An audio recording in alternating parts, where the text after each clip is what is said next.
Finally दोस्तों आपका इंतजार खत्म होने वाला है, क्योंकि साटा के पैसा का वीडियो सॉन्ग कंप्लीट कर लिया गया है। दोस्तों आज इसी बारे में बात करने वाले हैं, तो बने रहिए हमारे वीडियो के लास्ट तक। वीडियो को एक लाइक जरूर कीजिएगा। दोस्तों बात करें साटा के पैसा, तो पूरी तरह से कंप्लीट हो चुका है और इसकी शूटिंग 2 दिन लगे हैं कंप्लीट करने में। तो आप सोच ही सकते हैं कि गाना कितना बेहतरीन होने वाला है। और इस गाने का वीडियो डायरेक्टर होने वाला है गोल्डी जायसवाल जी।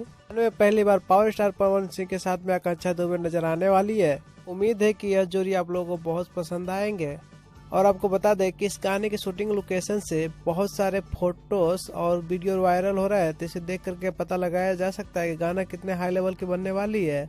और दोस्तों आप सबको बता दें कि शुभ लाभ फिल्म्स पर रिलीज होने वाली है। 1 से 2 दिन में यह गाना रिलीज कर दिया जाएगा। दोस्तों आप सब हमें कमेंट करके बताएं कि यह वीडियो और मेरी कोशिश कैसी रही। अगर इसी तरह का अपडेट पाना चाहते हैं तो हमारे चैनल को सब्सक्राइब करें, लाइक करें हमारे वीडियो को और शेयर भी जरूर करें, क्योंकि दोस्तों एक लाइक का हमारे वीडियो बनाने के लिए बहुत मोटिवेट करता है। वीडियो देखने के लिए बहुत बहुत धन्यवाद।